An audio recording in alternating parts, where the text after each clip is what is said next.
Tanner here from On Patrol with the Suffolk PBA. Just a reminder to all our viewers to like, subscribe, follow, and share our content across all platforms. Welcome to another episode of On Patrol with the Suffolk PBA. I'm CJ Hunter, the treasurer of the PBA. I'm Tanner Brandemar, the Sergeant at Arms of the PBA. And today we're excited to have Nassau County Executive Bruce Blakeman on with us. Bruce is the candidate for New York State Governor on the Republican line. You also have an independent third-party line as well. Correct. And the Conservative Party line. And the Conservative Party line. And we're excited to have you on today. Talk a little bit about your race for governor. Well, thank you so much. It's an honor to be with you. Yeah. Thank you. So, Bruce, for everybody out there watching, just tell us a little bit about why you decided to run for governor. Well, you know, it was an interesting process because on election night, this last November, when I was running for re-election, I'm running for re-election in a county with 110,000 more Democrats. It's a midterm election. In 32 years, no candidate for county executive ever won when the president of the United States was in the same party as they were. So I had all these things that were going against me. And I was hoping that not only would I win, but that, you know, I would get a nice win. But you're nervous that night. You never know what's going to happen. And fortunately for me, we not only won, we won in a landslide by over 12 points, by 36,000 votes. And that's when people started calling me, business leaders, political leaders, community leaders, law enforcement leaders, started calling me from all around the state saying, you got to run for governor. And at first I was like, no, I'm not really interested. I just came off a really tough campaign. I run a county that's already large in 8 states. You know, it's something that I don't feel that I have to do. But they kept calling and calling. So I said, you know what, let me take a trip around the state and let me see what the mood of the state is. And I went to every corner of the state. And what I found out was the same story in every part of the state. People were miserable under Kathy Hochul. And I mean miserable. They feel that our state is in a death spiral. They didn't like the fact that she endorsed Mandami and Mandami endorsed her. We're the most overtaxed state in the United States of America. We are paying our utility bills 70% higher than the national average. We are number 50 out of 50 states in economic outlook, which means there's no future for our kids and our grandkids. So I started to reevaluate the situation and I said, you know what? I can beat Kathy Hochul and it's something that I want to do, not for myself. It's something that I want to do for my kids and my grandkids because you know, my parents were fighters, and both my parents are World War II veterans. My mother joined the Army. Oh, wow. Yeah, my father said because she didn't want to be left out of a good fight. And if you knew my mother, that was true. But the fact is, my parents fought for me and my brother and my 3 sisters so that we could have a better life. And I'm sure that's what everybody out there that's watching this program, your parents and your grandparents fought for you. So you'd have a little better life than they did. And quite frankly, we can't say that about our kids and our grandkids. We can't look them in the eye and say with a straight face, hey, you know what? Your life in New York is going to be better than mine, because it's not, unless we change the leadership of this state. We have Zohran Mandami, who is somebody that's anti-American. He's anti-law enforcement. He has demonstrated that he does not care for traditional American values, the kind that our parents and our grandparents taught us, the Judeo-Christian work ethic. You work hard, you get a reward, you get to keep it. He's against that. He wants to take away people's property rights. And then you have Kathy Hochul, who is completely subservient to him. And she has made us a state that is becoming very rapidly a third world country. So the fact of the matter is that I'm running this race for the right reasons. And I believe that we will be victorious because Democrats come up to me every day and they say to me, you know what? My party has gone too far. This is not what we signed up for. This is not the party of Daniel Patrick Moynihan. This is not the party of John F. Kennedy. It's not even the party of Bill Clinton. This is a far left, progressive, socialist / communist party, and we don't want any part of it. So we're going to vote Republican for the first time. So I feel very, very confident that we're going to win. I'm glad you brought that up. I think, especially because you seem to go in the opposite direction of everybody else in the state as far as the policies that you've pushed in Nassau, especially on a public safety issue. And I think that's a lot of what you're talking about is that we've kind of, as a state, gotten away from holding public safety to the highest importance. I think keeping the citizens safe is the most important thing. And I know that Nassau County has been ranked one of the top county as far as safety in the country, and right. You want to talk about some of the policies maybe you've implemented there, and as far as for your campaign? Well, first of all, this nonsense about defunding the police, and Zoran Mandami is doing that now, or let's say Kathy Hochul with cashless bail, raise the age to halt act, all make it more difficult for law enforcement and make our communities less safe. So they inflict upon us policies that make communities less safe, that make it more difficult for law enforcement to do their job. And that's got to stop, because every community I go to, I don't care whether you're black, white, Hispanic, Latino, Asian, it doesn't matter. People want their kids to be safe. They want their communities to be safe. They don't want their kids involved in gang activity. They don't want their kids involved in drugs. They don't want to be preyed upon. So public safety is job number one. And some of the things that I've done is I've hired 900 new law enforcement professionals. So we've hired more police officers, more corrections officers, more probation officers, more deputy sheriffs, because it's important that you have enough personnel. We've given them the training. We've given them the technology, because now technology is a very important part of law enforcement. We opened a new training village that's state-of-the-art. There's no place in the United States that has a more state-of-the-art training village. We opened an intelligence and training center. So the fact is that you have to invest in law enforcement. And what Zoran Mandami is doing in not funding the police by not filling vacancies on retirements and attrition in the NYPD, that's his way of defunding the police. Kathy Hochul gave him $5.5 billion without any conditions. One of my conditions would have been, if you want the money, A, you got to get your spending under control, but B, more importantly, you've got to make sure you fill those vacancies on the NYPD. So she didn't do that. And in fact, she is very anti-law enforcement. She fired 2,000 corrections officers. And that was a very drastic measure on her part, only because the corrections officers were saying, with your policies, the prisoners are running the prisons now. And we need some changes, because it's not safe for us and it's not safe for the prisoner. Even the prisoners are complaining. Right. So, prisoner assaults are way up. Yeah, way up. Yeah. So the fact of the matter is, you're absolutely right. Public safety is job number one. I take it very seriously. And I believe also that you have to have an attitude whereby you back your police officers. So, for instance, there were two occasions where I think the media thought I was going to criticize our police department, and I didn't. I actually commended them. One was we had an individual who seemed to be either under the influence of drugs or intoxicated, and they were waving a gun in a public place, and they were waving it at the police officers. They exercised tremendous restraint in not shooting this individual. And then the individual pointed the gun to their head as if they were going to commit suicide. So one of our police officers jumped in a police car, and just grazed. Yeah, I remember that. And that person fell to the ground. They had minor injuries, but it completely diffused what could have been a lethal situation. And all the, ACLU types and the media were like, well, what do you think of that? And I said, I thought it was great. Great policing, thinking out of the box, good job. And they were expecting a different reaction. The other was, we were called in by the state police, of all people, and the state police do a great job, and they want a new governor. We were called in by the state police. They had a riot going on at Jones Beach. And it was a bunch of young people. They were engaging in fights. There were knives and other weapons. And they called us in for help. And, you had like thousands of kids on the beach. And one of our superior officers made the decision to bring in aviation and have our helicopters buzz them, kick up the sand and the dust and everything, and they would disperse.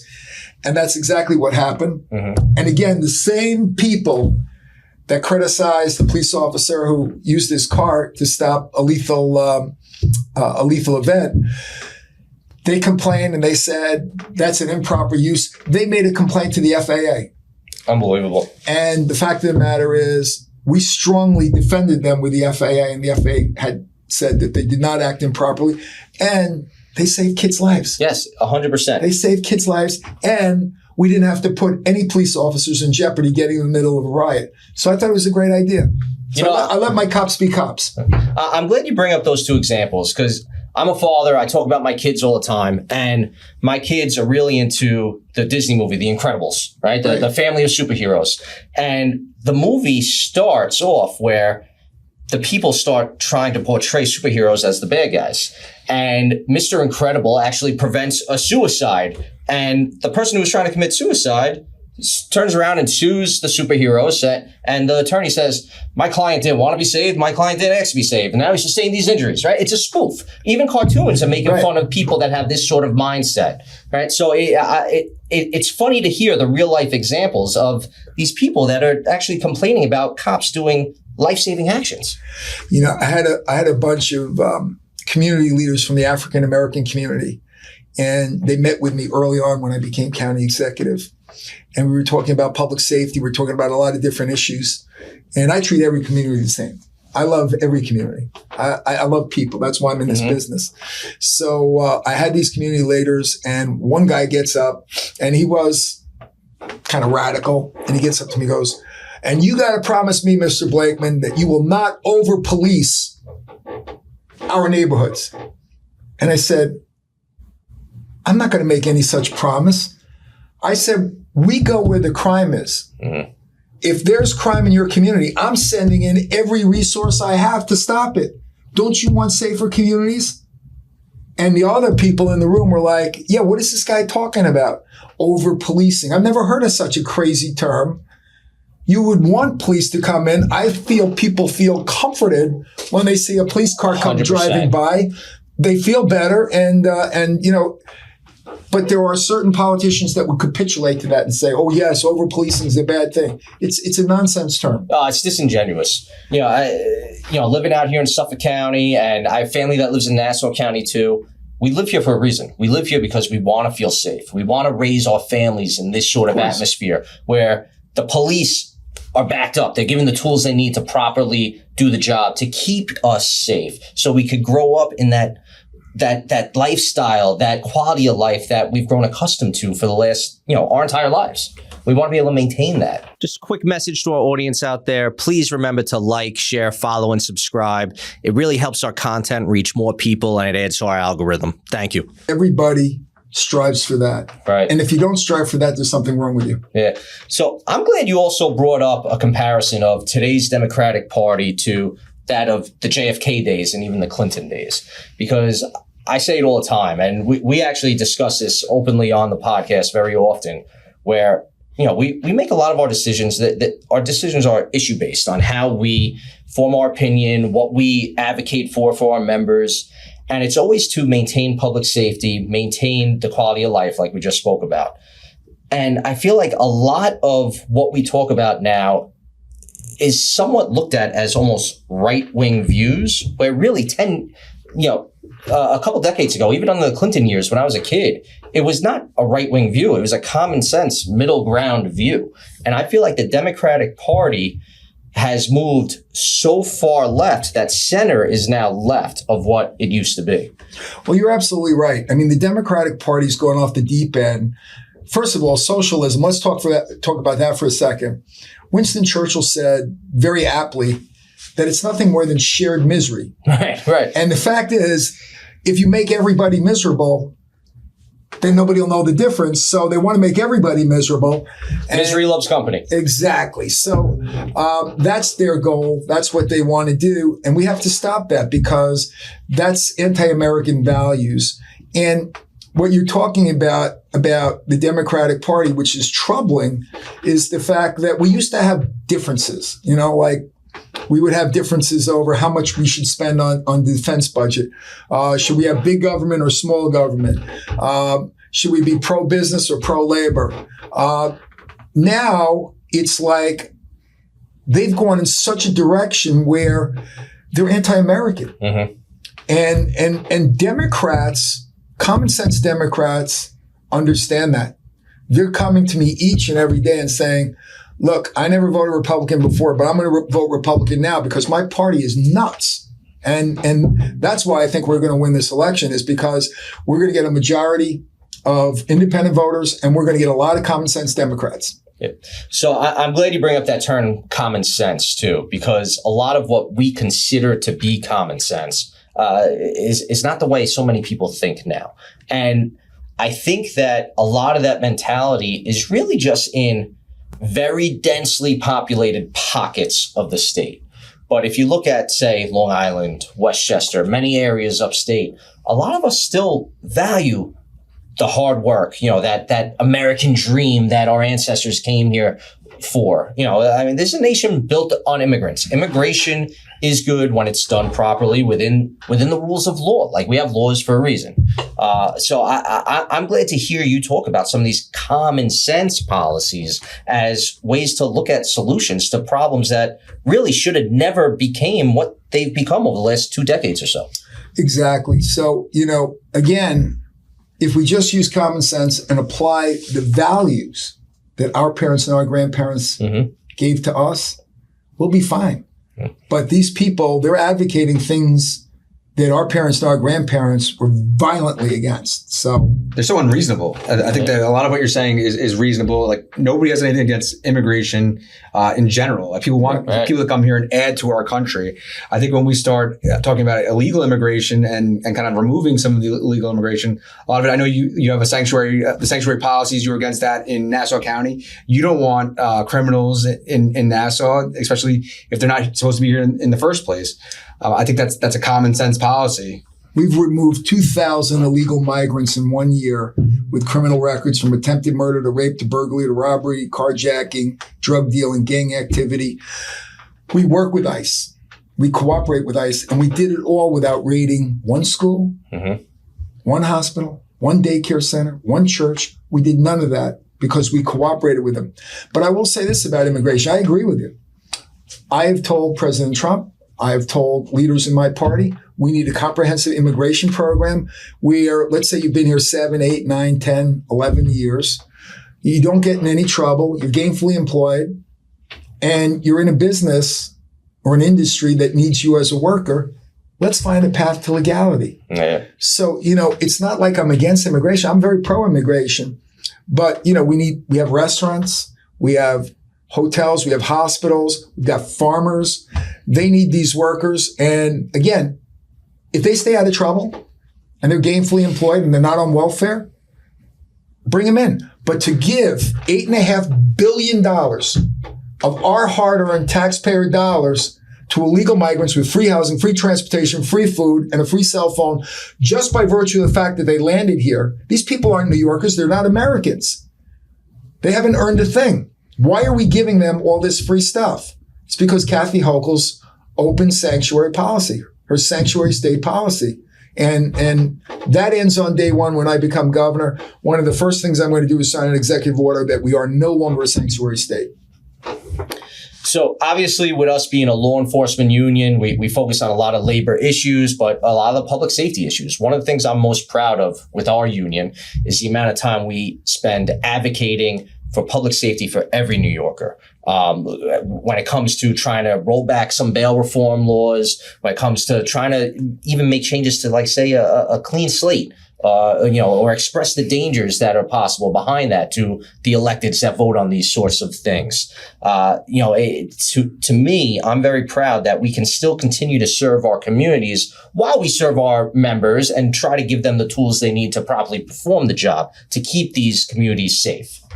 Well, listen, I have programs for people when they get out of jail to try and train them to be productive members of society. Right, those are great. We don't want them coming back over and over again. It's not like we hate these people. They have to be punished when they do a crime, but when their punishment is over, our job is to try and make them productive members of society who stay out of trouble. Exactly. Correctional facilities. Exactly. Correct their behavior. And the fact is that you're not doing anybody any favors by approving of bad behavior, because that just encourages them to do more bad behavior. And that's what Kathy Hochul and Zohran Mandami are advocating.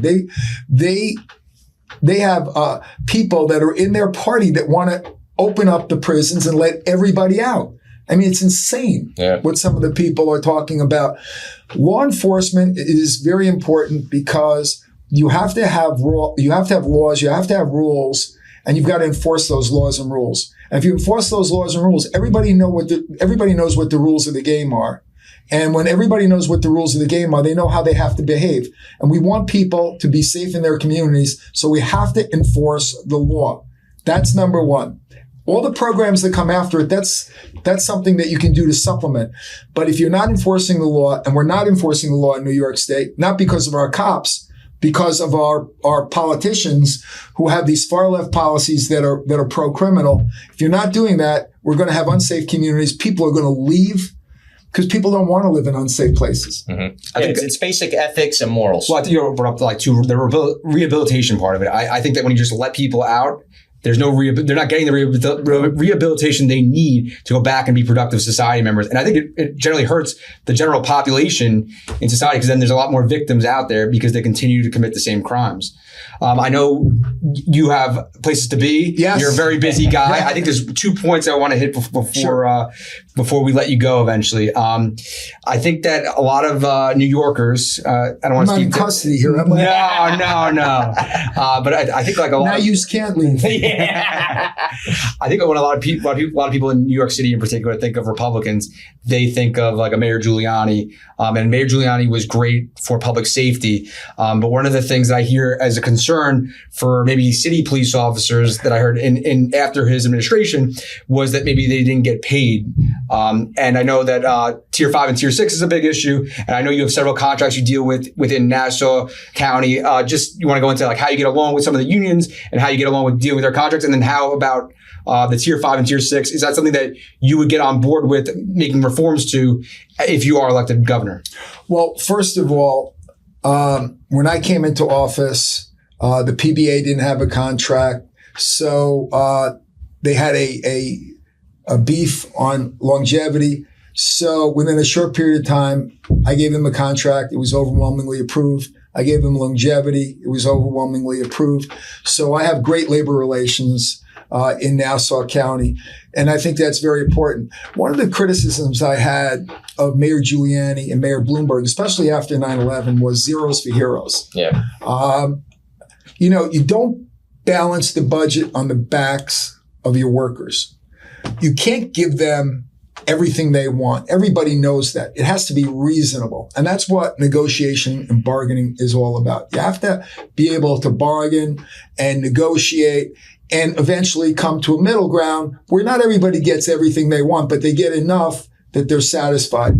And I was a big critic of both Bloomberg and Giuliani because I felt, especially after 9/11, zeros for heroes was not acceptable. And look, I'm in management, so I can't give the house away.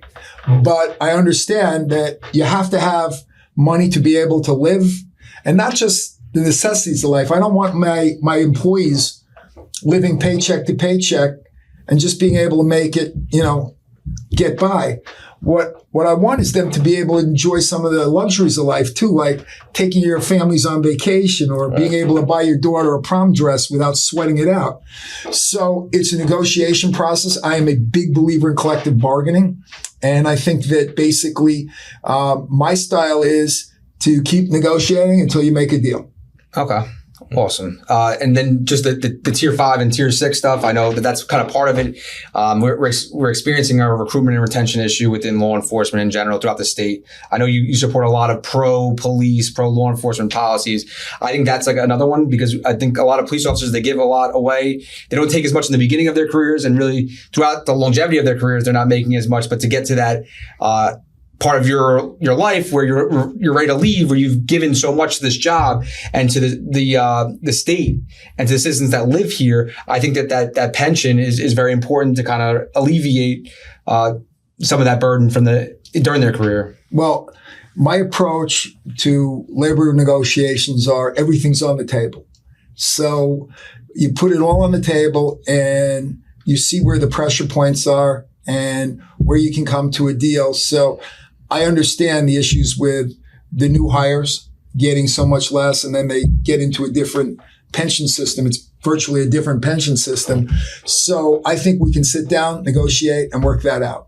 Okay. That's great to hear. Because first of all, it's good for both sides. Mm-hmm. Because to a certain extent, you don't want police officers in a situation where they're really struggling to get by early in their career. And you don't want an imbalance at the end of the career where one side gets a lot more than the other. So I think you got to find balance. I think I can find that balance. Yeah, and I think it's part of just competing in an overall job market, period. Right. Right. I mean, we're living in an age where people are making $100,000 a year working from home. They don't want to show up to a job and work 40 hours a week. So you have to make the compensation package attractive enough for people to leave their home for 40 hours a week. By the way, I want professionals. Right. Exactly. I want law enforcement professionals. The best, yes. Right. If you've got well-paid cops with good benefits, they're going to do a better job. Yeah, I agree 100%. And the last thing I want to hit on before we let you go, I know you're super busy, but I feel like a lot of people don't know maybe your lieutenant governor pick. Yeah. I know he comes from law enforcement. So why don't you give us a couple minutes to talk a little bit about him? Yeah. Todd Hood, correct? Yeah, Todd's out of central casting for a sheriff. He's the sheriff of Madison County. It's a small county right next door to Syracuse, where he was a police officer. He retired from the Syracuse police department as a highly decorated police officer. He was on the SWAT team. He was involved in a number of shootouts. And as I said, he was a hero cop. He was highly decorated. And I interviewed him for lieutenant governor. And within 20 minutes, I knew he was the right guy. We just hit it off great. We have the same values. And he comes from a really good family.